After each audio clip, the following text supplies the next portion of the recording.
If you're a parent of young children, you probably have a lot to worry about. It's hard to imagine your kids drinking, but it can happen earlier than you think. One day, one of your kids' friends might offer them alcohol. Will they know what to say? Make sure you take the time to tell your kids about the dangers of alcohol and talk with them about what they can say to stay out of trouble. Drogar! Irina and Kaz and Sasha are having a girls' night sleepover, and we're gonna play Zone of Truth or Dare. Can I go, please? Well, Winnie, I want you to have fun, but there's something important we need to talk about first. I want you to promise me that if anyone offers you a drink, tell them no. Of course. Sometimes you get transported into an alternate dimension, seemingly with no hope of escape. In that case, do what you want. Drogar, we are trapped in a spooky valley outside space and time. I'll take it easy, but I might have a little wine to take the edge off. To be clear, alcohol, when enjoyed in moderation by adults, can be a fun and safe addition to a social event, but not if you're below the legal drinking age. But again, if you're trapped in an alternate dimension and likely to be kidnapped or murdered by a dread vampire lord at literally any moment, all bets are off. Just go nuts. All right, Winnie, but just promise me that if we manage to get out of this alive, you'll wait until you're old enough to drink alcohol. Enjoy girls' night. I promise. Thanks, Drogar. Be sure to talk with your kids about the dangers of alcohol. And while you're at it, you might as well go over the dangers of vampires. Because, well, drinking alcohol can be dangerous. Drinking blood is just plain creepy. The more you know.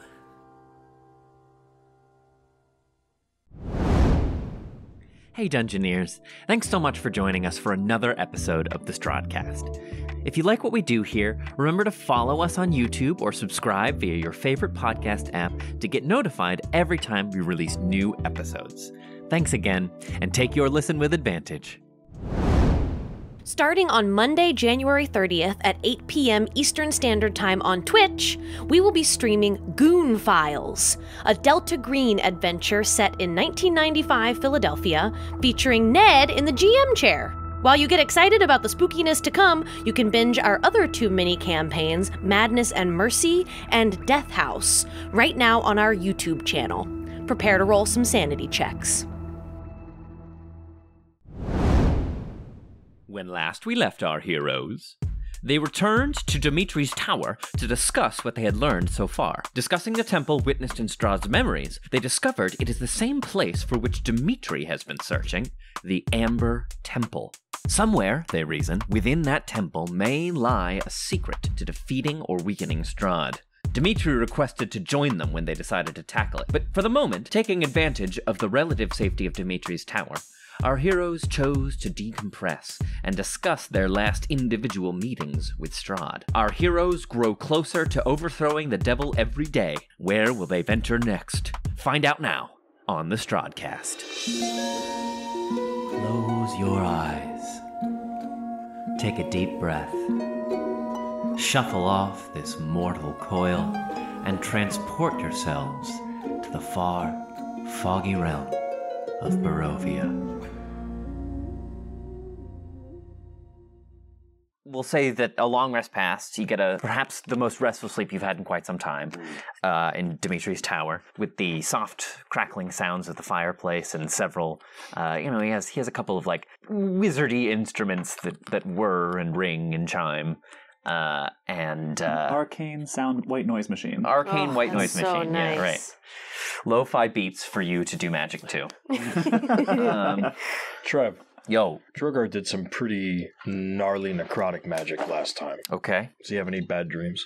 Ooh. What an interesting question. Can you bestow upon me some consequences? I would love to bestow consequences upon you, Ned. Thank you for reminding me. Roll a wisdom check. Yeah.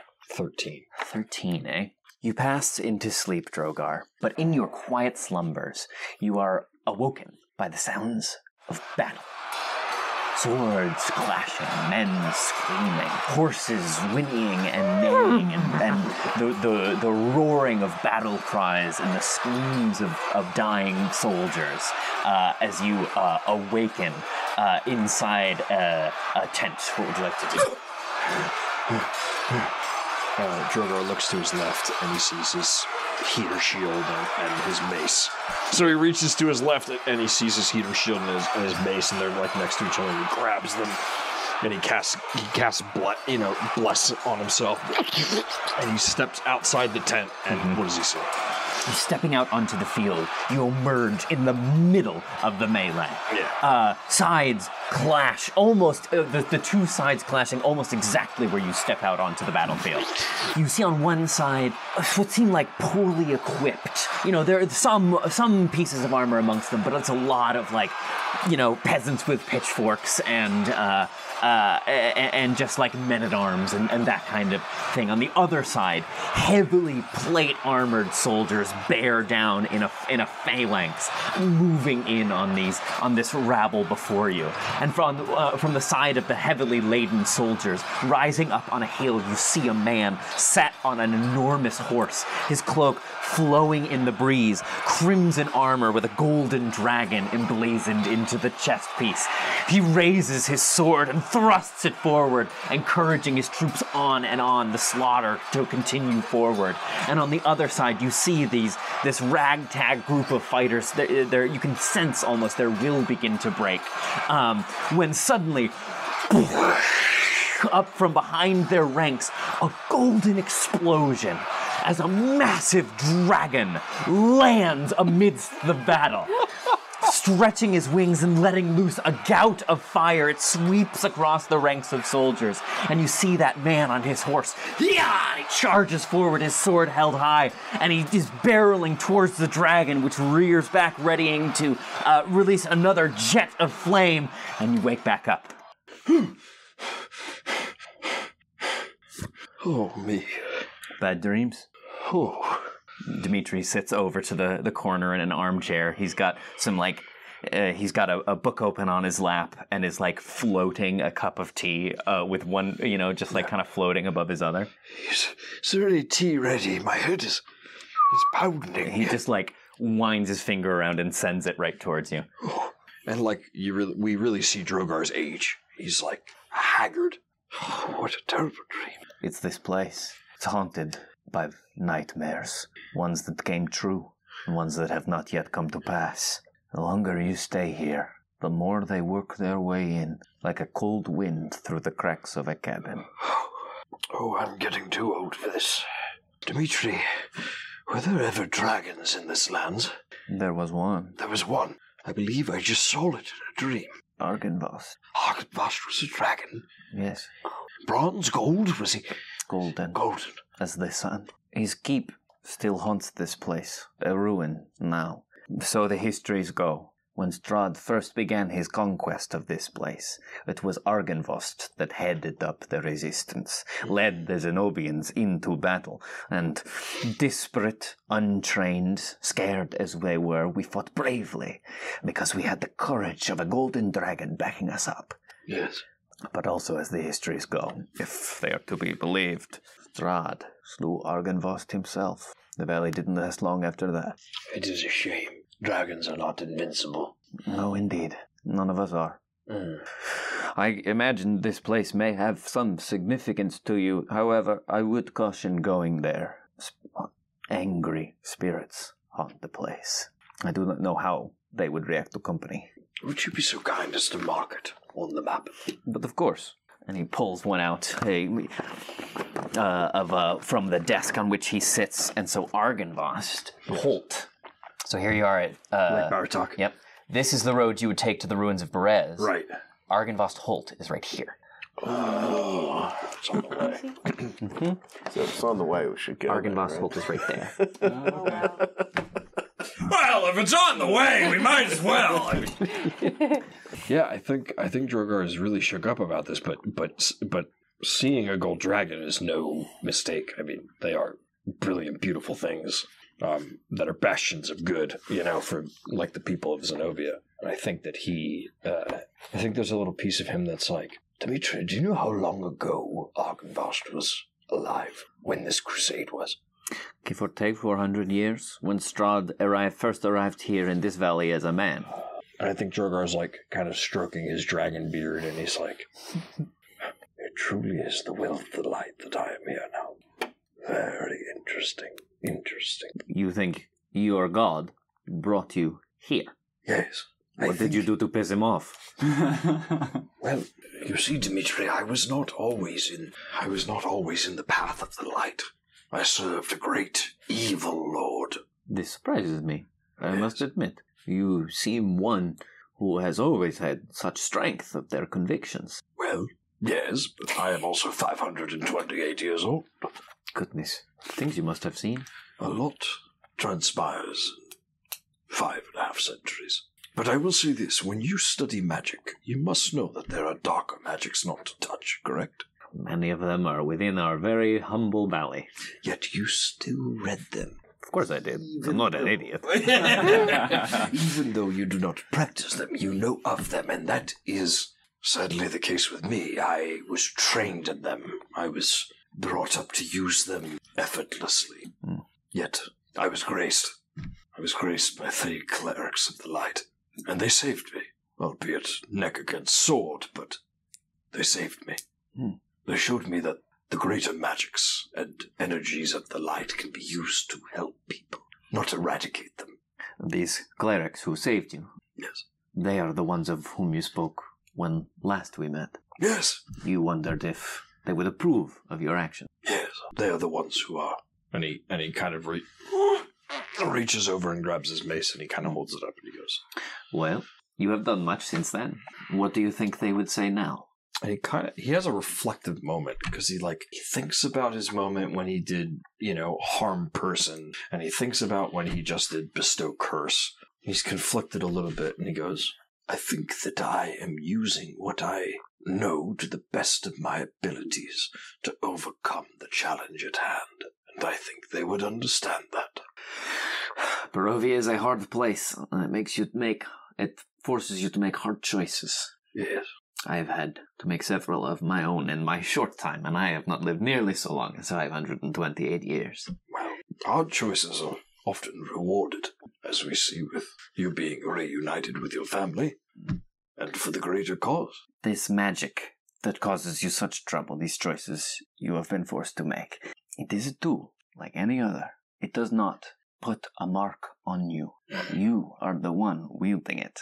It does not have power over you. You have power over it. Very true.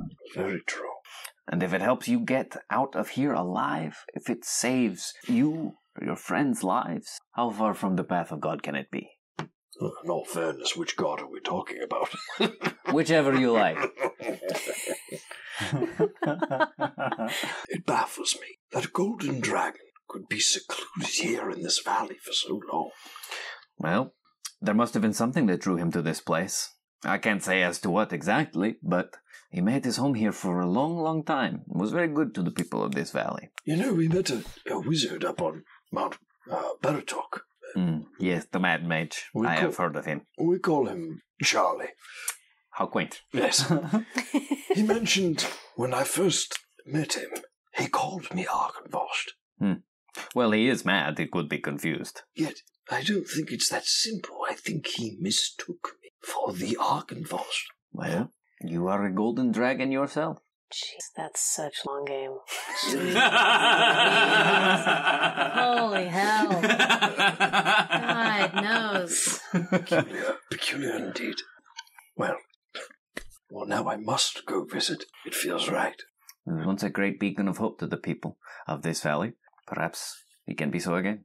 He kind of takes the tea and finishes it and puts it down on the wooden floorboard right beside him. Well, Dimitri, thank you for entertaining an old man in his rambling.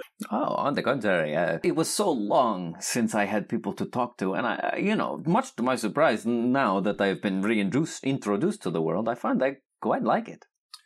Dimitri, your father misses you dearly. Yeah, I know. Not to touch on a sore wound, but... Can't really miss it. I know. We are working on it. It will take time. Of course. And yet, to be honest, I find myself torn.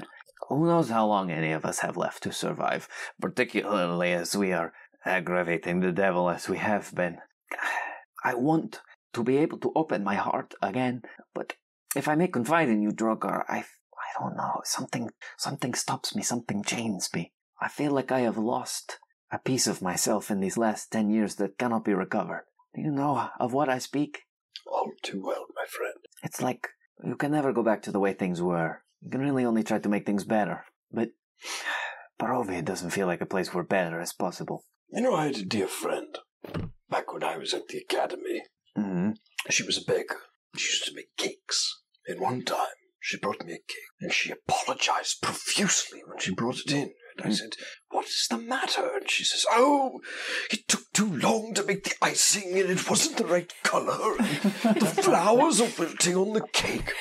And can I tell you something? Please. It was the best cake I've ever had. Your parents, even if you try and feel nothing, will feel mountains move if you make an effort. There is great wisdom in what you say. You learn a few tricks here and there. If I ever get to 528, I can only hope I am so wise. You won't. And he gives him a wink and he rolls over it. Good night, Drogar. Good night. Awesome. So nice. Awesome. Oh, that's Talk about a 30-episode full circle. I know. Well, you know, I like to plant. I like to sow the seed. For those of you thinking we aren't playing the long game, I'm like a, I'm We're like not. we're absolutely not. It's like I'm a farmer in ancient Egypt, and you are my oxen. Say more things. Well, the Nile Delta is so fertile that farmers in ancient Egypt did not need to do extravagant farming practices in order to yield crops. They could literally just throw seeds on the ground and have their animals walk over them, and the crops would take root. And thus the breadbasket of the ancient world was born. Hashtag history talk. This has been Ancient Egypt with Critical Fail DM. We're changing our tagline. Critical Fail DM and the Goons. The breadbasket of history. All right. The oxen of Egypt. Okay. Red basket of tabletop role-playing game podcast. Anything else? Anybody have anything else they want to do that evening in Dimitri's tower before we wake up in the morning? That's for Not me. high. Yes, you awake. Dimitri has excitedly prepared a nice morning brew for you all, which he passes out in some dried fish that he gets out of the lake, and he shares some of his stuffs with you. Ooh, a little whitefish spread on a little bit of schmear. So he The kosher king. This pleases the kosher king. Yes, good. Tyler, I hear your little Jewish heart fluttering. Dimitri treats you all to a small but hearty breakfast, and the time's yours. Stirring fish. Stirring oatmeal. Whatever it is. Just a cauldron full of bagels. Oh, Jesus. No, I think we sit down and eat. And... Yeah, now I'm hungry. I know, right? I want a bagel. It's raining gently this morning. Trevor, Yes. I would like to go back in time. Oh! Figured out what I would like to do.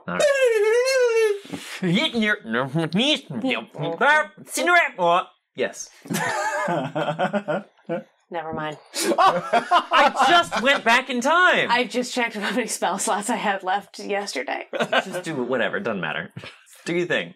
I just want to send a message. Okay, who do you want to send a message? But I want to send a message in the night and not in the morning so it doesn't use a spell slot. Unfortunately, I had no spell slot. Which is why I didn't do it. Fast forward. He's the DM. He You can make me just go- give you a spell There's a slot. shooting star. Take You a get spell an slot. extra Have a spell slot. Have a spell slot. A shooting star and Winnie, just like Winnie on Animal Crossing, goes ding, and she gets a spell slot. He thinks it's that, but Drogar is actually touching her arm, going, Guidance. That's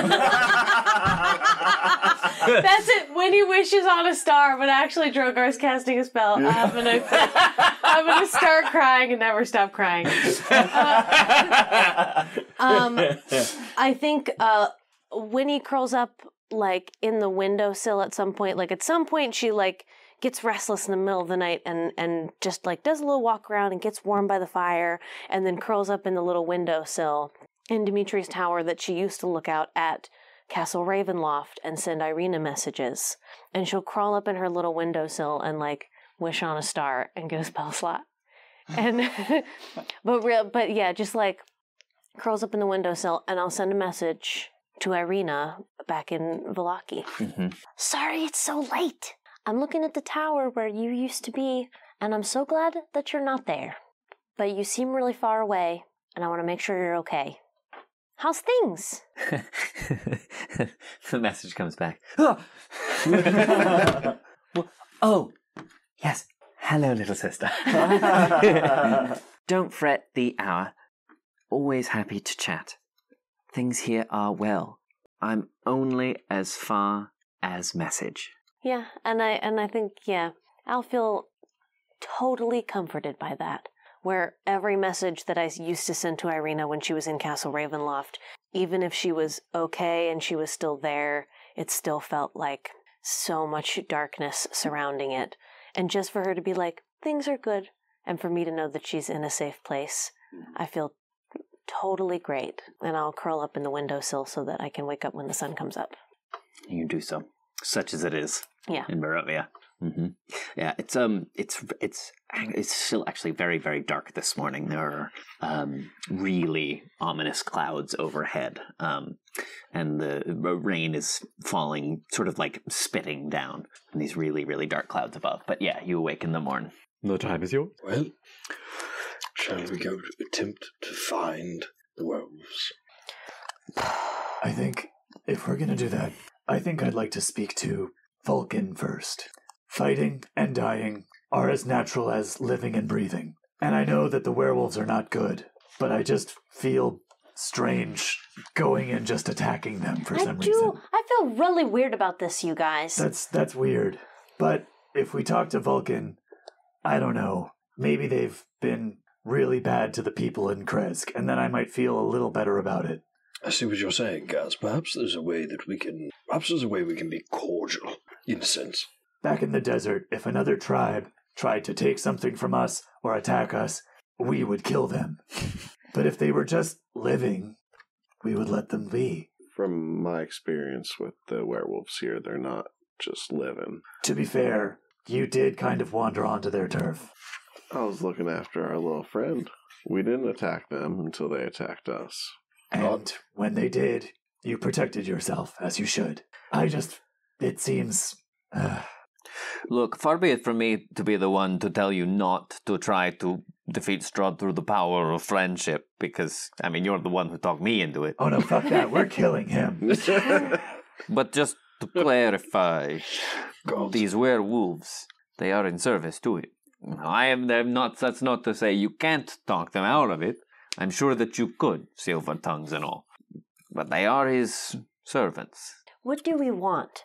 If we go and we say, hey, can we have a symbol of Mother Night? And they're like, yeah, sure, we got a bunch of them. Then I would feel really bad about killing them. I know, is that all? What do we need? Is that all we need? And then we, walk away with it? Okay, best case scenario. Mm-hmm. Give us a symbol of Mother Night. Mm-hmm. Don't kill Kresk people. And also don't serve Strahd anymore. That seems like really a lot to ask. Okay, that is a lot to ask. That seems like really a lot to ask. And now I'm thinking that it would be really silly for us to come up and ask a bunch of things and not have anything to offer. Well, we can offer their lives. It feels so... I don't like that one. I don't like it. Shrewd negotiator, Artemis. We only need to kill the leader. If we kill the leader, everyone else gets to be... back to their human selves. He does have a point, though. However, I'm not going to go up and just start shooting people. I've learned, I'm old.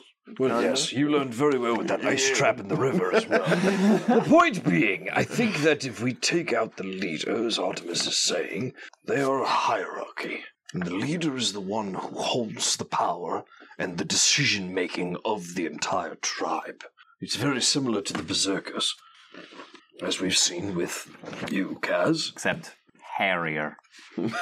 Sorry, you are having a meeting. No. Consider yourself We're an always envoy in our really happy to conversation. get your input. But much like Zarya Ulnaya, she holds the sway of the berserkers. Sweat beat.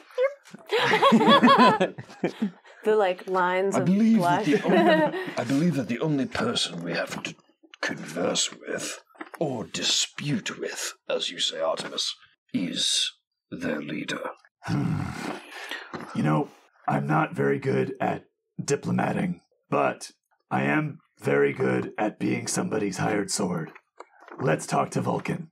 Let's see what he wants to do about the werewolves. She says, through a bloody nose. Fair enough. Is Vulcan the burgermaster? Yeah, of Okay. course. Yeah. Vulcan Kreskov. I'm bad with names. Yeah, it's all good. To be, So do you want to go back to Kresk? I do. Kaz does. Mhm. Because if we're gonna, It's possible the Rangers might be able to help you find the den as well. Yeah. Like I don't know. Well, talk to me. What's going on in inner turmoil here? I honestly don't know if it's more me or more Kaz. It's just like there's something about just like walking into some lair and just being like, "Hey, we don't like you guys. Prepare to die." Like, I feel like we do know though that they're bad already. We've discussed it before, but it was like 10 episodes ago. It was a long I time. know, but like Everybody- even then, Everybody we talk to has got a reason for doing what they do. Well, but that's also I never. But to also am play gonna- devil's advocate here, we said the same thing of Lady Wachter when we first met her. I feel the same way now. You know, that hasn't changed. yeah. I'm half in character. I don't know if I'm in character. So it sounds like the same way. I haven't changed my mind. yeah. It sounds like we have the conversation. Can we have the conversation? We have the conversation. We ask what they'd like to do, and if they give us the response that me and Tyler are expecting, I'm fully anticipating that we will walk into Vulcan Kreskov's house and we'll be like, "Hey, what's the deal with those werewolves?" And he'll say, "Oh, those fucking werewolves! They kill our villagers. They steal our crops. They eat our sheep. They're Patriots fans." Like, That's it. Let's kill him. and we'll all be like, "All right, game on!" Like, fuck it, damn right. Exactly. So You had me a Patriots fan. So yeah, like that's what I'm just looking for a little bit of like emotional weight to be lifted off of the murders we're about to commit. I think And hopefully it's just one murder. Okay. It's, singular murder. Even so. We're not serial killers. We're just murdering one person. Great. So all right. So we know that in the Logic. So we know that in the trolley problem, math. Tyler would flip the switch to kill one person to save the construction workers on the other side of the tracks. Yeah. Sorry, one person. I'm a realist.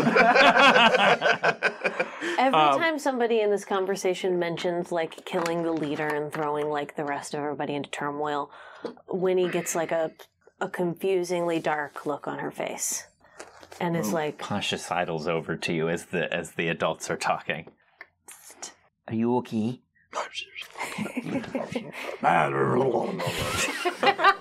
Good, great. Good hubbub, team. Great hubbub. I'll just loop that. I'll loop that. the underneath adults the- are hubbubby.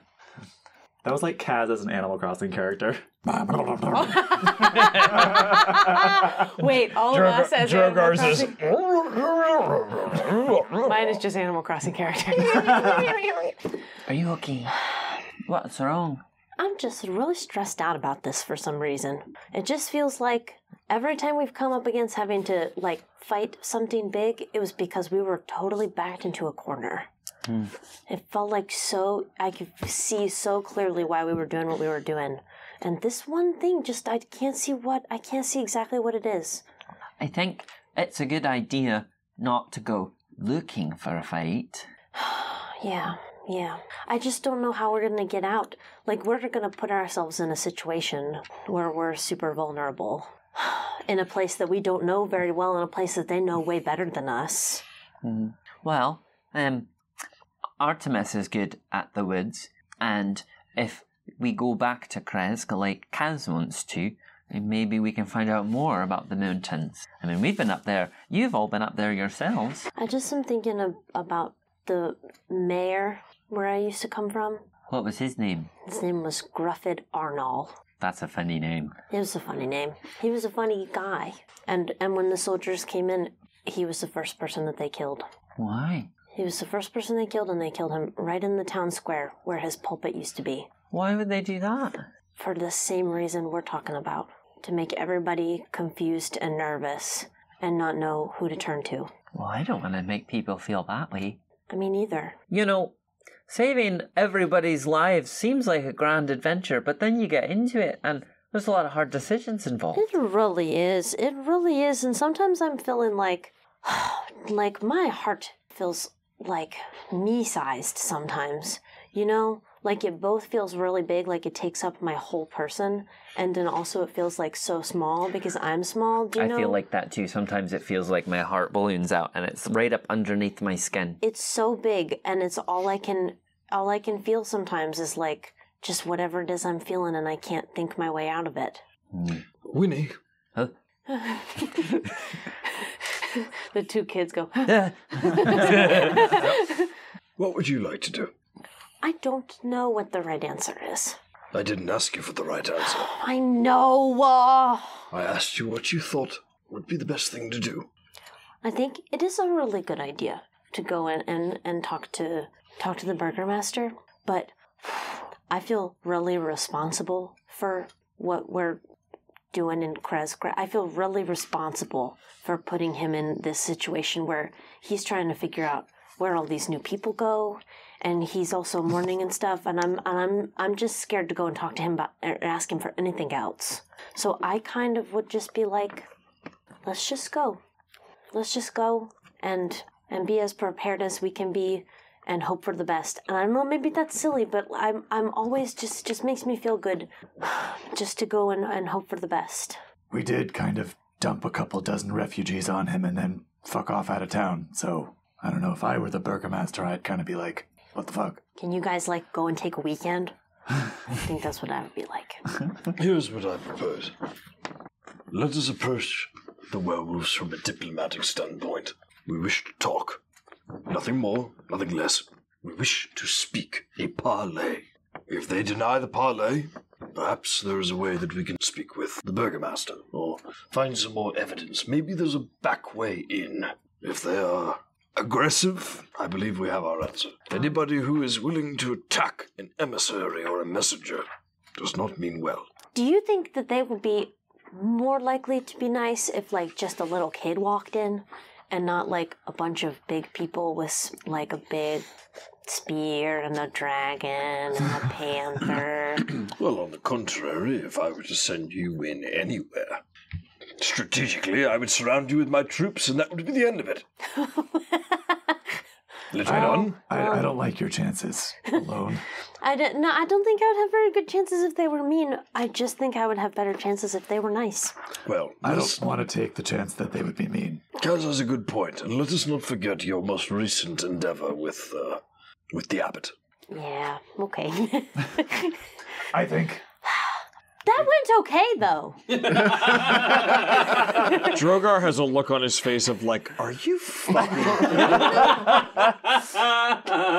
I think all we And need she just sits there and points at her two eyes that are still in her head. That's true, Drogar. She's still got twice as many eyes as... I'm going to take a walk! And then Artemis, as Drogar walks away, goes, all right, let's talk about this.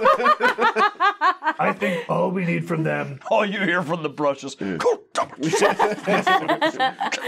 All we need from them Audacity of the... Are you out of the conversation or are you in? I'm out of the conversation. Okay, go. You see puffs of smoke coming. All we need from them is a symbol of Mother Night. The people of Krezk have shown us that they can take care of themselves. If they are willing to give that to us, then great.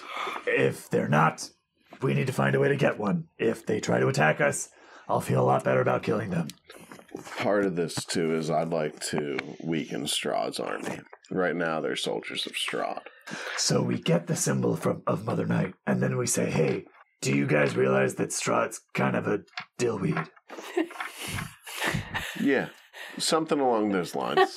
And then they either say, yeah, he sucks, and we say, well, we're better, and they'll say, well, then we'll fight with you, or they'll say, no, screw you guys, let's fight, and then we'll fight, and then I'll still feel not so bad about killing them. Something along those lines. Drogar comes back in.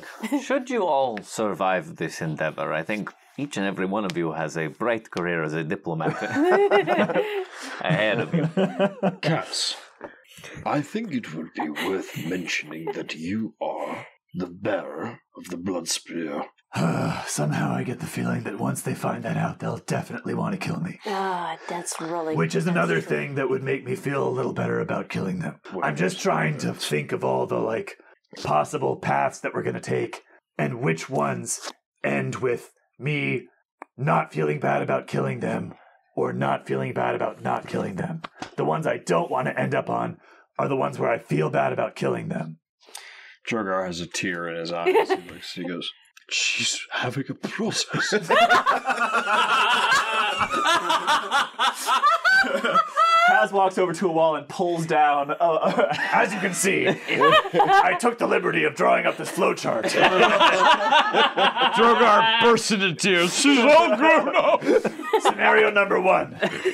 We kill them and I feel bad. I would call this the lose-lose outcome.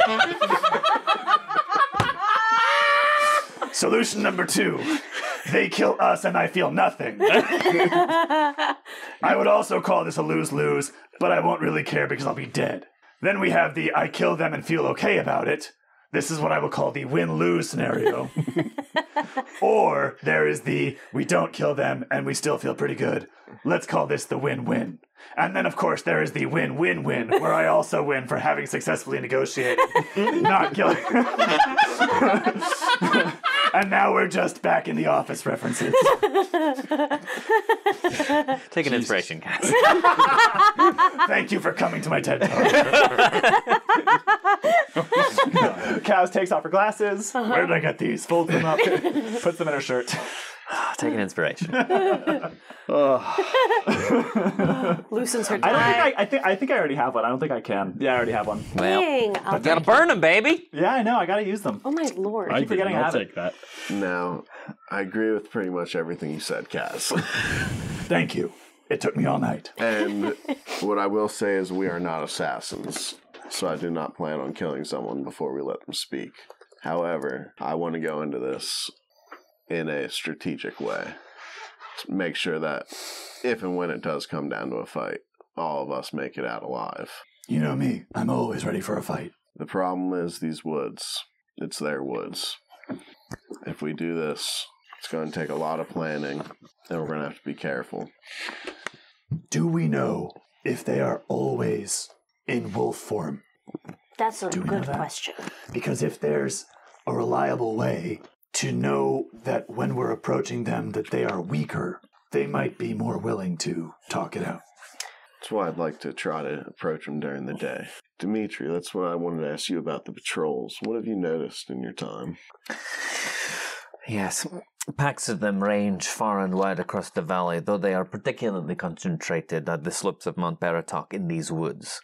I have seen them. Every time I've seen them, they are in wolf form, on every night, not just when the moon is full. Whether or not they can change at will, or whether it is a process that happens every night, I cannot say for sure. Do you ever see them during the day? It is hard to track. It is hard to catch them in the act of transformation, and if you miss that, I could be following a wolf for miles, only to lose them in the brush and then emerge as a human. It's hard to say sometimes if that's the same one. You take my meaning. Mm-hmm. That seems good enough reason, though, to go during the daytime. Mm-hmm. If we know for sure that at night they're in wolf form. Do you remember we came across a body on the side of the road? Not weeks ago now. A pretty common sight these days. Yes, but it had the bearings of claw marks and that of a wolf. It was quite feral, the body. It would be expected that perhaps that was one of the werewolves. It's possible. They also have a certain command over the beasts, the more commonplace beasts of the wood, which also serve Strahd. True. They serve as commanders, so to speak.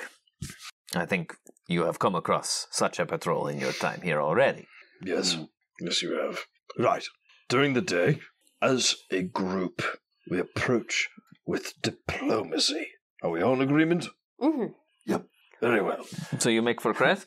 You said the slopes of Mount Baratok, which Mount you're Baratok. on current. This whole northern edge of the valley is the slopes of Mount Okay. Baratok. So we're not going to Krez. We're going to go talk to them. At this point, Because after going having- back to Krez would mean that we'd have to backtrack. Plus, we're burdening the burgomaster Yeah. again with after having talked it out, I feel like talking to him won't really change any of what I we also discussed don't just think now. that they have much communication. I mean, they're Probably not. walled off, Yeah. Maybe some of their scouts have seen them on the outskirts of Krez, but I don't think that they communicate often. Yeah, I am thinking less and less that we have anything to gain by stopping in Kresk. Okay, then so And the it's slopes morning. go over Kresk. It's from Dimitri's tower to Kresk. It's a pretty far range, right? Well, okay, so yeah, so if you're here at Lake Baratok, at Dimitri's Tower right here, it's somewhere up here in the mountains. Right. Okay. So you can go back to Kresk and then make your way up into the foothills from there, or fuck it, you could just go back and just hike your way through the through the wilderness Yeah, and I think wander into trying to find the den. we're there. I kind of think that's the move. Yeah. Okay. It's morning now. We have the whole day. All right, heading out into the woods. Yeah. Let's go out arranging. After asking Dimitri if could point us in the closest direction, general direction. I'm not Dimitri where just do points- the Dimitri patrols points north. usually come from? Yeah. Dimitri points to a very specific square. General that way direction. And then also ask Dimitri if he wants to help scout for us in Raven form. Oh, good call. And maybe he could teach yeah. Pasha the ropes as they scout together as bird buddies. Oh, Okay. That's a good idea. Drive a hard bargain. That's a good idea, Artie. I always am down with my bird boys, There is wisdom in this. Very well. I cannot give you, as I have said, I cannot give you the exact location. But I know that it must be somewhere to the northwest. Your best bet, in fact, would probably be to take a boat across the lake to the northwestern shore and go from there. I can watch the skies above you, though I cannot promise anything. Across the lake. Do you have a boat? Indeed I do. I would really, really love to go on a boat ride. I love boats. Oh, get this lady on a boat! I used to live on one. Well, I was planning on heading to Valaki today, but I can take a few hours to see you on your way. Boat trip! Very well. Get your things. Let's be off.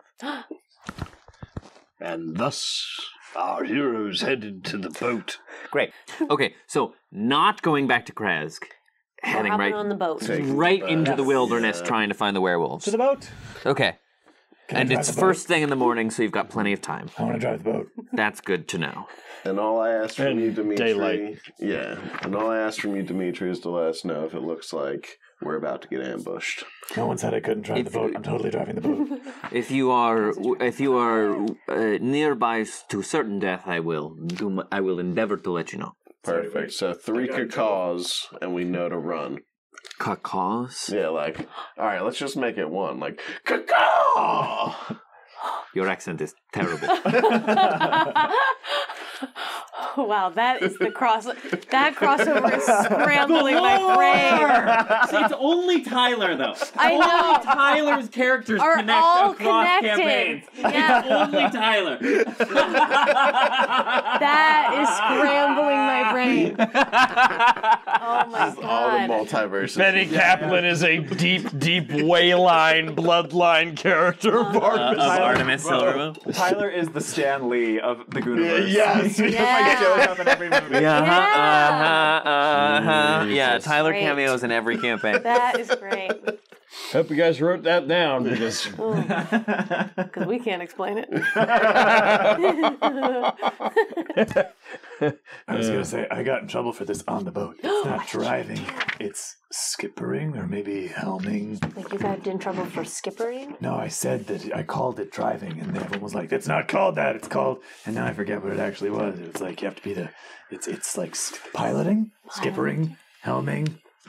I don't know. The thing about boats is that they have names for everything that isn't the same as the name for anything else. Like you can't call a rope a rope. Sometimes it's a line, or sometimes it's a sheet.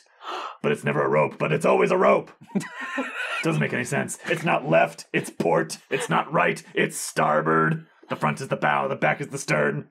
You know a lot, though. Well, I was on the boat for a fair while. But you know what? Anytime you throw somebody overboard, they're still going in the water. What's the ocean like? Oh, well, it's funny. It seemed so different when I got onto it. But I realized that I was just looking out and I could see the horizon. And it was water instead of sand. That's kind of all I have ever known. I'm not used to this valley where you can only see up to the nearest mountain. Or the nearest cloud of fog. Or that. But it's very, very big. And you see the same thing no matter where you look. And it moves you around a lot. And if you're not used to it, it makes you sick. There is so much out there. So much that I can't even imagine. I have never sailed on the sea, or I cannot imagine all you have seen in your 528 years, Drogar. I hope we win. I hope this fog disperses from this place and I can at last look at the horizon and know of what you speak. I would like to see the horizon again before I die. And if I do, then I think you can too. You both will. I respect you, Drogar, but don't make promises you don't know if you can keep. It's not a promise. It's a high probability. He's waning. He's weak. And he's desperate. Well, let's not dawdle then. Come with me. Bring me that horizon. Drink up me hearties, yo-ho. Do you want to drink? Do you need something else? I mean, that wasn't what I was going for, but I'll take one. All right, let's go.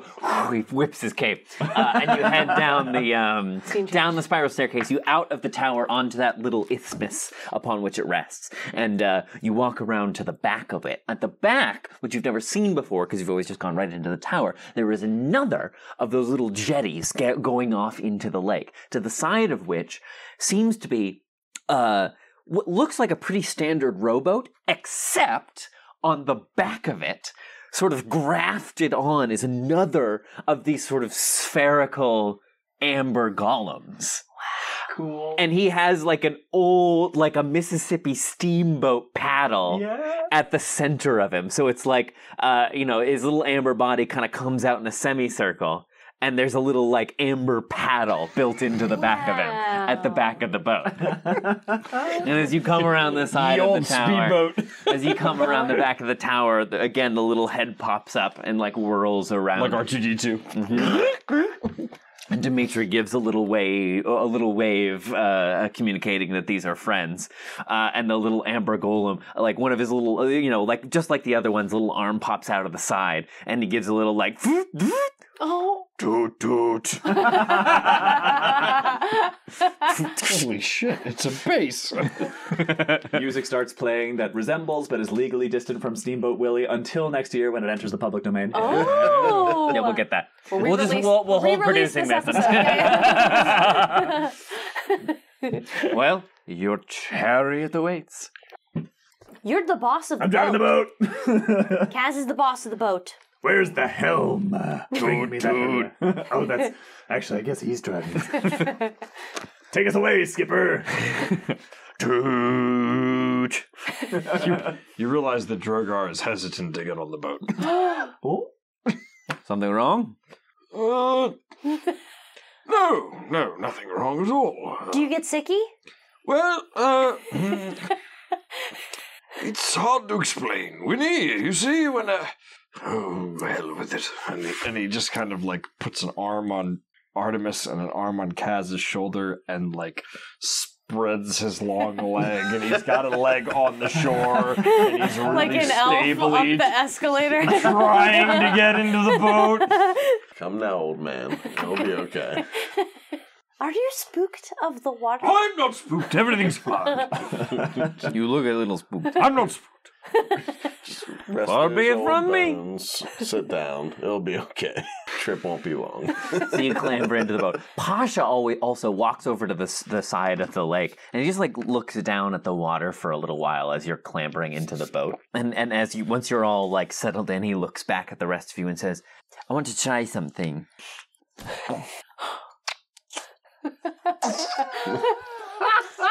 No, that's not quite yet.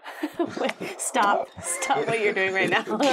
For our listening audience, Trevor is making an exaggerated fishy face. With gills, might I add. His hands are gills. I want to try something. No, that's not quite right.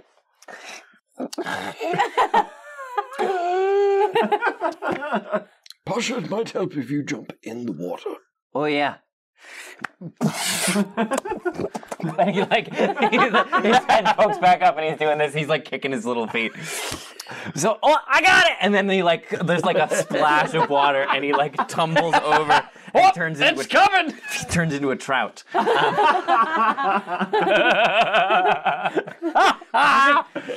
Pasha figuring out how to be animals. I'm just gonna keep peppering it in there. Anyway.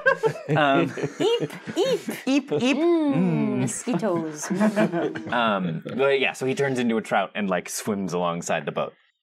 I'm moving along the side of the boat to try and follow Trout Pasha. Is he distinctly Pasha? Like, I'm imagining this trout swimming along and then looking up. And yeah, anytime he's still always missing the eye, so like he's very, very distinguishable. But he's a fish, so you can only really see one eye at a time. Yep. Okay, I'm tracking Trout Pasha. So yeah, everyone paddles in. Dimitri spins on his heel and turns into a raven and starts circling above the lake. So everyone piles in. And once you're all settled, the little golem on the back, toot toot, and his little paddle starts up, and you find your way, making your way across the lake. It doesn't take too long to reach the opposite shore, but it's sort of an oddly peaceful experience going across. I don't know if anyone has ever been like on a body of water while it is raining, but it's just so cool because the surface is just all a jumble. But it's also very calm. It's very calm, yeah. The waves aren't really like, if you're on a boat when it's raining, it's not really like jostling you unless you're far enough out, but like... Yeah, the surface of the water is very calm. It's just all a jumble with the falling rain, and so it's a pretty surreal and cool experience. It's a million tiny ripples instead of a bunch of big ones. Yeah. Winnie puts her arms on the side of the little boat and then leans all the way back so that she's looking out over the water. She's trying to make it look like it's raining upwards. Yeah. Give me a dexterity check. Oh my lord. Trevor. Oh lord. Trevor. Okay. Oh, geez Louise, 19.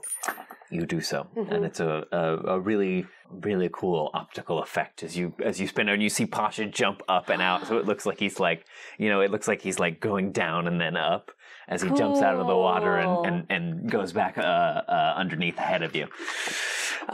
Any other business for the boat? Just like rubbing Drogar's head. Do this. Kaz just like quickly just shoots her hand out and squeezes that pressure point on your wrist that like those bracelets kind of help with seasickness. Give me a medicine check. Okay. Ooh. Don't mind if I do. Here, I'm going to move my... We got to roll some dice at some point. I'm changing my dice setup because I want to throw them more violently. Okay, medicine check. So 13. Are you undergoing motion sickness or are you just feeling spooked?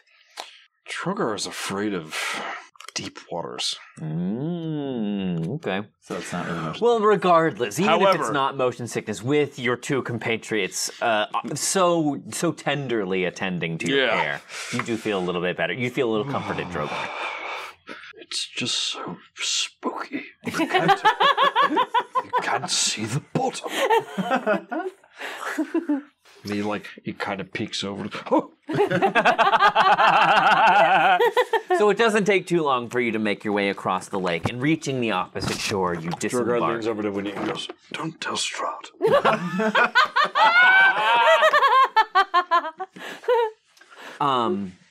And so, reaching the opposite shore, you actually you can see both to the east and west the thick forests of the Svalich woods to either side. But where you disembark, there's sort of a clear shot up these small mountainsides, the foothills of Mount Baratok. So your way will be clear at least, though easygoing you still can't be sure. I assume Artemis that you're kind of that you're like trailblazing. Mm-hmm. Yeah, I think me and Sasha are kind of scouting the way. Right, with Dimitri helping from above as well. So why don't you give me a survival check with advantage, and hopefully we don't run into Balachko again. Oh my Okay. Okay. That, my friend, is a 24. Great, 24. So, yeah, you're starting to understand. When you first got here, Artemis, these woods were like nothing you'd ever experienced before. There's an emptiness to these woods. They are deprived of the sort of atmospheric warmth and life that you can feel walking in nature. And that really threw you, I think, in the beginning of our adventure. But now you're really starting to come to terms with what navigating these forests is like, and this landscape is like. So you expertly navigate your way amongst the foothills. They're really like, as you start, it's just sort of like rolling hills, and as you make your way further and further northwest, the slopes become steeper and steeper, until at last you come to what seems to be a sheer rock face that rises high up past past what you can see. It just sort of rises up into a cover of mist above you. And so the same is true in either direction. You look to the left and to the right, and the wall just carries off in either direction, also obscured by mist. Dimitri kind of swoops down and comes to land, turning back into his human form as you come to rest at the foothills of this sheer cliff. We're as close as I can figure to there then. Now, this sheer cliff goes off a few miles in either direction, so we can either extend our journey, try to find a way around, or heave-ho. How high is it, roughly? You can't quite see. Can't quite tell. It kind of vanishes into the... You can see up, like, maybe 50, 60 feet, but then it just vanishes. Does it look like a difficult climb? It is a sheer rock face. Yeah. Is it like just flat? It's like it's 90 degrees, and but there are like there's like handholds and stuff. It's not easy. It wouldn't be easy by any stretch, but you could climb it if you put your minds to it.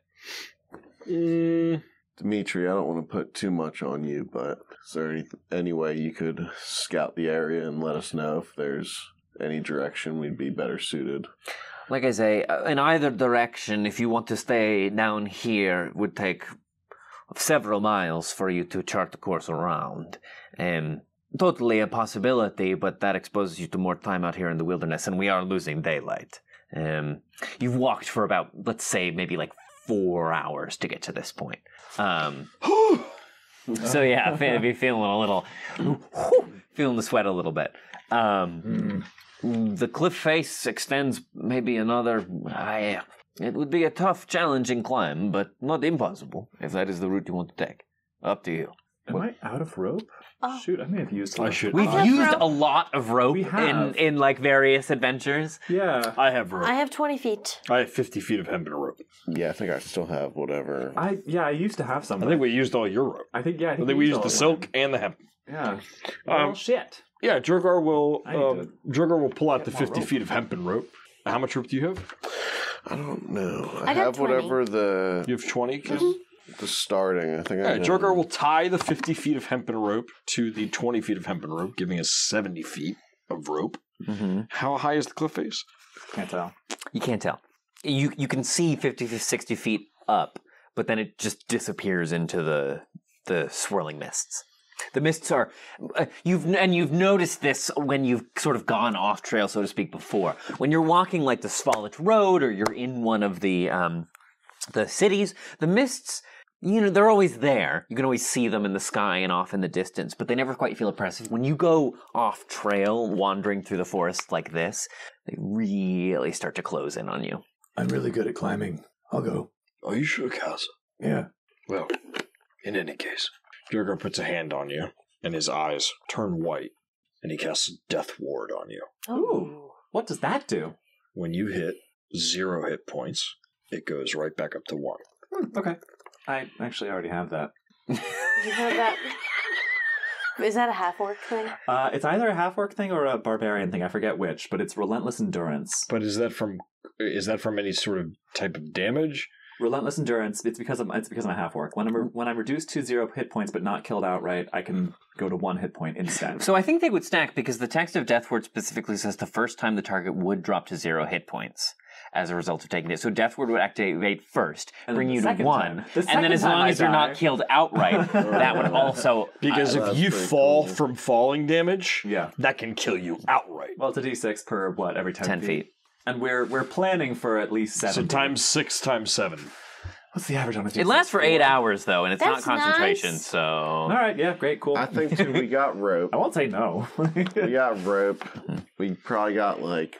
So what's the plan? Are you just making the climb and then try and throw the rope back down? Is that the idea? I'll climb with the end of the rope and try to And find see if you can something tie it to off at the top? Yeah. I mean, Great. does that work for you? I don't have to cast it. I'm just...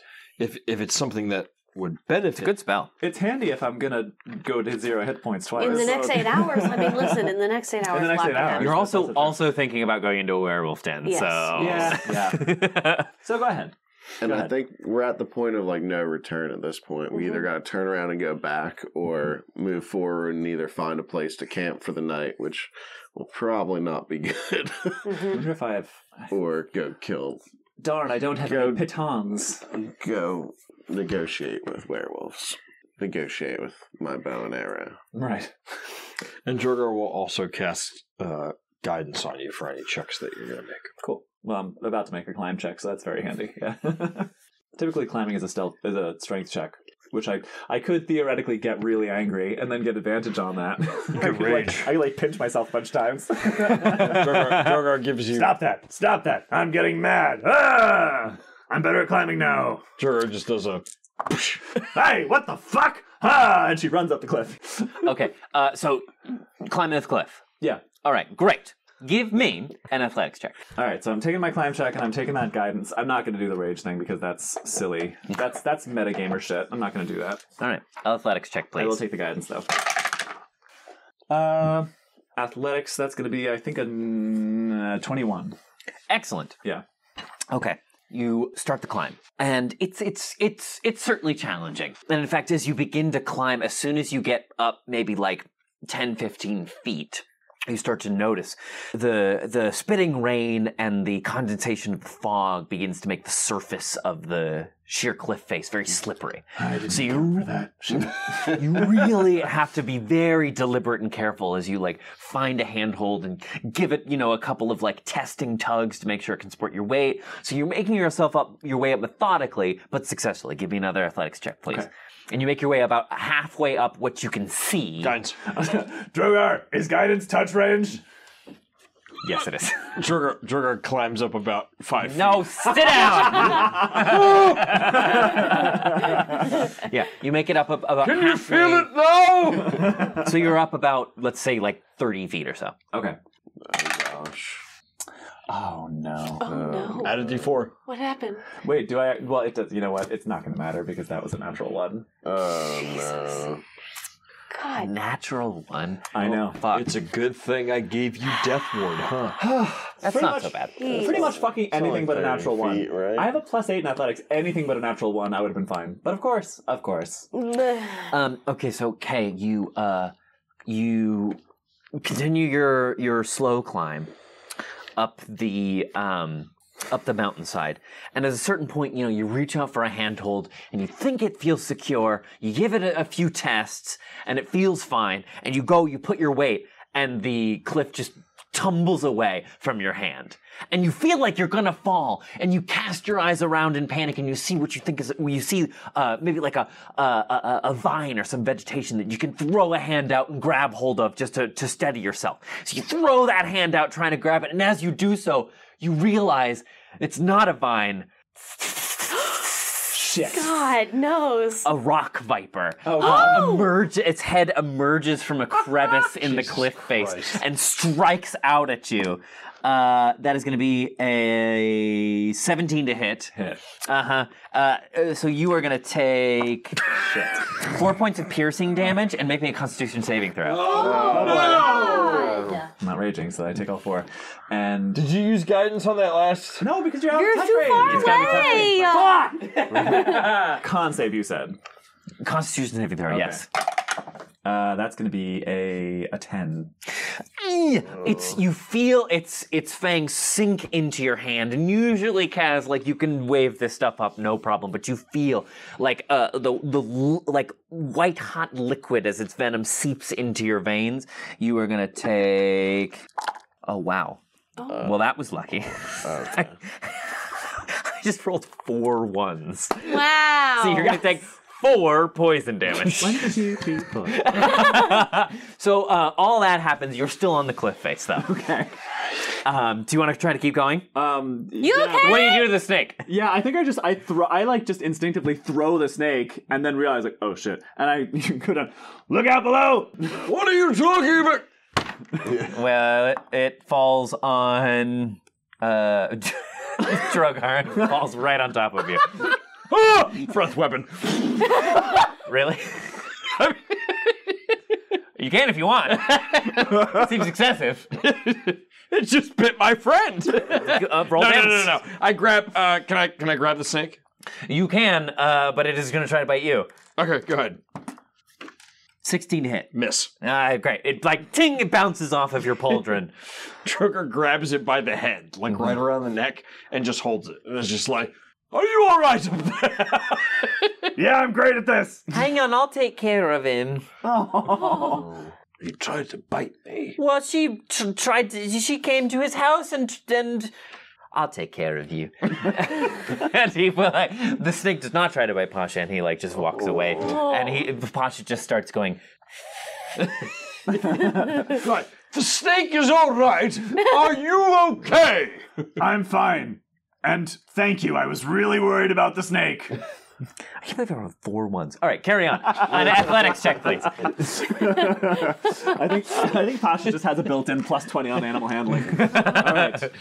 That die rolled a natural 1, and then I thought, oh, it couldn't possibly roll another 1, and then rolled a 4. So I'm going to switch dice. Let's Throw that one out. go with the chungus. Athletics, we say. That's going to be an 18. Fantastic, great. So you reach where the fog starts to come in, and so you lose vision out from like 5 feet beyond you. Visibility becomes pretty poor, but you carry on, and you have to be even slower and more methodical as you make your way through the foggy portion. But you start to feel it sort of it goes from 90 to I don't know angles that well. Whatever is less than easier 70. To climb than 90. Give you one more athletics check. Okay. Yeah. That's a 19. It's fantastic. It's a 28. You climb and it's almost like that feeling when you miss a step and you're like, whoop. 27. I know it's still good. I just don't want anyone thinking I'm bad at math. Great. It's almost like that feeling when you miss a step, Kaz. You throw out your arm to try and grab hold of the cliff face, but ooh, you miss it and your hand collides with the soft, dewy grass of the ledge above. Cool. And you pull yourself up. And before you, Kaz, as you get up here, you can't see anything because the fog is very, very thick. But what you hear, horrible sound. Uh-oh. Abort. Oh my gosh. Screams coming from what you can only guess is someone very young. Off in the distance. Uh-oh. The time is yours. Oh boy. Okay. Oh, sweet. Jesus. Do I know... All right, let's see. So assuming I were climbing, and I had one end of the rope, which I think we said we have 70 feet total. Mm-hmm. Tie it off? Yeah. Do I guess what I'm getting at is, do I have an idea of how high I've climbed? Yes, you wager you have climbed about 100 feet. Oh, balls. Oh, mama. Okay. Shit. So, at some point, you guys saw the end of the rope, Mm-hmm. No, but we can still see it. Up 30 the feet cliffside. So yeah, they can still see the end of the rope dangling. Yeah. If you kind of trailed it behind you, they can still see it. It's just about 30, 35 feet up in the air. Okay. So, yeah, that sound is very concerning. But I think what I want to do is find a way to tie off the rope, whether that's there's something I can tie it off. As you come to the top, there are trees kind of closing in around you as you reach the top. So yeah, you can tie it around Great. All right. a tree. What I want to do is tie it off to a tree and then climb back down the rope so that I can... Sure, sort of belay yourself back down. Yeah, belay myself back down. Now it should be a lot easier since there's a rope Yeah, you've made the trek. I won't make you roll again. So yeah, you sort of belay yourself back down, and we'll say with the distance climbed and having to tie it off to the rope, we'll say as you belay it down, you kind of emerge 40 feet. You reach the end of the rope 40 feet above your compatriots. Can I see them? Yes. Okay. Yes, you can, because the mist comes in at about 50 feet. Everything okay up there? If you can make it 40 feet up, you'll be able to reach the rope and the rest will be a lot easier. Something bad is happening up there. I heard screaming. From what? I don't know, but it sounded young and vulnerable and, I don't know, probably cute. Oh, let's go! And I'm gonna run and jump up on the cliff face and start trying to climb up. Athletics check. Drogar's going to stand behind you, just in case you fall. Well, she's within touch range, so you can do guidance now. Guidance. Oh, boy. I'm gonna start climbing maybe like above Winnie, so I could also reach down and help her up if I need to. Sure. So my first goal is a 4. Well, Artemis is... So do it with advantage. You have Okay. guidance and advantage. Oh, boy. Because you have a bunch of papas looking out for you. I sure do. By the power of Dad. Hold on, let me find a guidance die. Can Sasha climb this okay? Oh, Or all right, are we that's a kinda 19 like then. Just leaving Sasha down below. Fuck, I didn't even think about that. Sasha's Probably cat. not. Yeah. Oh, shit. Tell It's a Sasha. sheer cliff face. Maybe if you can maybe try to But probably not. put her across your How much does Sasha shoulders weigh? as you climb up, She or weighs a good bit. I mean, she's Like, a at least- panther. She probably weighs like between 80 and 100 pounds. Yeah. Panthers weigh from 70 to 100 pounds. And I think she was on the bigger side. So yeah. So I think I might just tell Sasha to climb up into a tree and wait. Okay. Sasha could sit on my shoulders, but I would need... It would be tough. I would have to have the rest of that 40 feet of rope down. That was my thought. We could have tied her up and pulled her up, but without Yeah, it. but it doesn't quite- tire. Yeah, if 70 feet is all you have, it doesn't quite reach. God, isn't this great? We're like level 7, and we still have to figure out rope mechanics. Well, yeah. So then I'm So gonna tell. Sasha just have to wait behind. Yeah, I'm gonna tell her tough. to get up in a tree and hide and stay safe. Okay. She's a panther. She She'll be looks all at you with a look that says, "I don't fucking like this." I know. I'm sorry. And I'll say, you want to take a run back to Dimitri's tower? You can. But Drogar will try to attempt it with her on his shoulders. It's important that Artemis has Sasha. Drogar will make this attempt. It's gonna be wrong. Okay. I'll give it a try. So give me the athletics check with disadvantage. Okay. Before you do, I assume I'm still at the rope, at the end of the rope. Like I've climbed down and been What like, if I hey, throw Sasha? Can you throw Sasha 40 feet up in Can't the throw air? Sasha 40 feet. You cannot throw a 100-pound cat. Oh my God, I very rarely do this. I'm cutting it off now. You cannot throw a 100-pound wild cat through the air 40 feet. It's like she can probably a- jump like 20. It's like Matilda, your Crunchbull So- hammer throwing the cat. So if she what can were you gonna say, jump, Kaz? get like one more claw, then jump for Kaz's leg, and then hang on for days. What I would say is, I'm only 40 feet up. I'm probably the best at climbing in this crew. So if I can get it to you, Or I can just come down. I can come down the 40 feet that I don't have rope, bring Sasha with me up back to the rope, and then once I have the rope, it's a lot easier, even with a 100-pound cat on my shoulders. Then I I'm mean, very strong. Then if we have to make a quick getaway, we got to figure out how to get her down. I mean, well, granted, cats can. Let me can try. Jump. We have 70 feet of rope. I'll make her a little baby. Drogar's bird. trying. Athletics with disadvantage. well, that's a natural 20 And a what? and a 6. Yeah! Plus guidance, that's a 9. You try, Drogar, but as soon and you like you get her all across your shoulders and you put your dragon hands on the cliff face and you're actually feeling pretty confident. You know, like, oh, I've got this. Yeah. But as soon as you actually take your weight off the ground, you know immediately it's gone wrong and you just kind of tip backwards. And Sasha goes scrambling off. Yeah. All right, I thought I could do it. It's not going to happen. All right, I'll climb down and get Sasha, and then Well- I'll go back up to the 40 feet. I was gonna say, let's just leave her behind, and I'll look at her and I'll be like, "Stay safe if you have to run. You know where Dimitri's tower is. You know where Kresk is. You don't want your cat with you? I mean, I do, but I think I don't know that we're going to be able to get her up. And Yeah, but I think we figured it out with Kaz. Yeah, I only have to make it 40 feet. She's strong as fuck, man. I mean, if you want to try, it's 40 feet. Okay. I can do it. And she can get So guidance. hopping back down. Yeah, I'll climb back down. Great. I'll get Plus top guidance. down. Okay, Plus guidance. athletics disadvantage. Okay, disadvantage plus guidance. Correct. Not that one. This is good D&D. How do we get this cat up a wall? Let's do some math. This is some number crunching. 14, And a 18 total. D4? Yeah, Okay. that's what the D4. 18. Yeah. Kaz draping this cat I just across imagine your shoulders. Sasha's face is like, I don't actually imagine that 100 pounds is very much of a load for you, actually. I'm really strong. Yeah, I don't imagine. So actually, you managed to. It's certainly it's touch and go, but you've done it once already. You know where the handholds are. Yeah. So yeah, you managed to make it up to the rope with Sasha over your And then shoulders. from there, like, just imagine, like, as we're climbing up, like, I'm realizing we haven't really ever talked much. Have you ever thought about how Kaz and Cat sound really similar?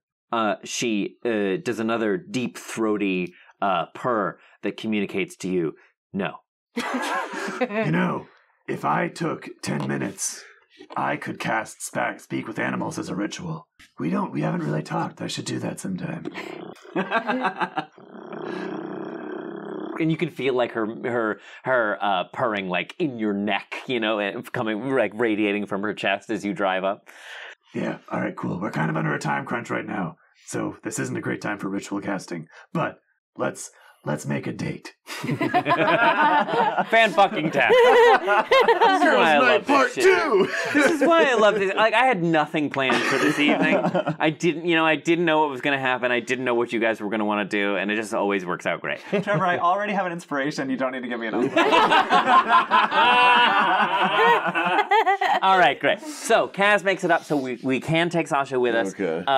The rest of you, if you want to give me athletics checks to make it to the rope. Winnie, you were already going. I had given you. you made it up. I got a 19. You made it to With the rope. dad advantage. Once you're to the rope, I'll just say you can make your way up to the top of the hill. So Winnie's up, Kaz is up, Dadvantage. Dadvantage. Drogar. Yep.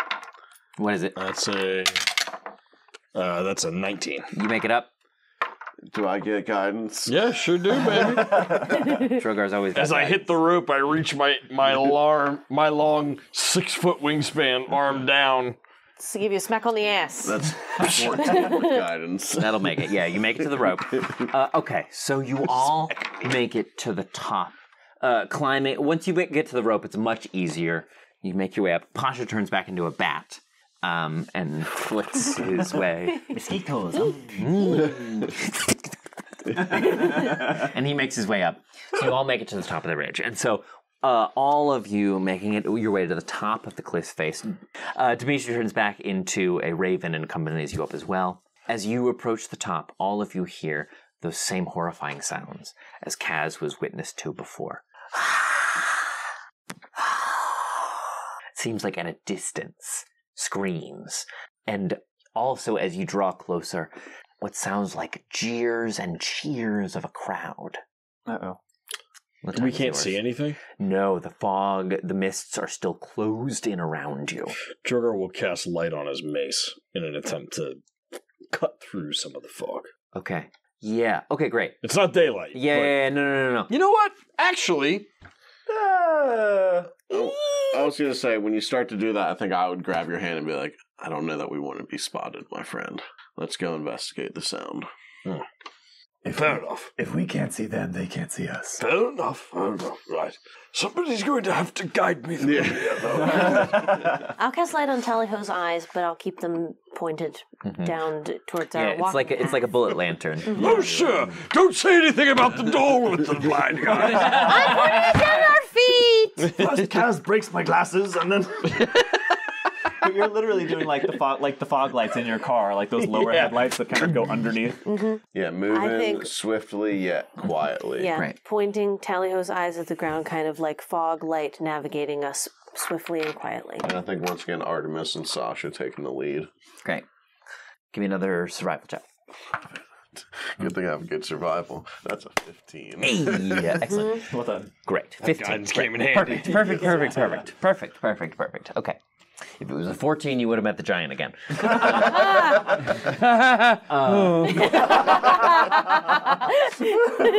You all make your way through the fog, and it's that, that surreal, strange, like dampening effect that fog has. Yeah. It kind of like traps the air around you almost.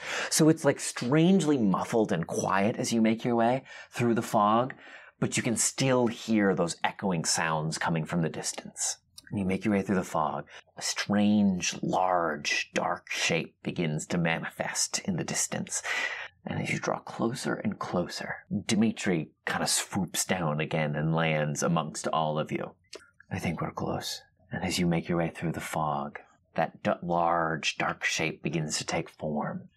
And what you see coming out of the rock face of the mountainside is a huge, stone-carved maw of a wolf. Open, the gullet of which is the entrance to a dark cave. And again, from up above this stone maw that extends before you, you continue to hear those screams.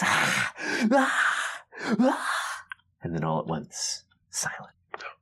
And I think we'll actually call it there. Oh, boy. Oh, shit. For the evening. Oh, no. Ooh, On the one okay, at hand- least we get another one later on this week. On the one hand, you're right. That is the perfect stopping point. On the other hand, how dare you? I know. Well, it's 10 o'clock. It I feels know, like a I place. know. It's a I joke. would love to keep No, going, listen, but it's a great stopping point. I'm just mad about it.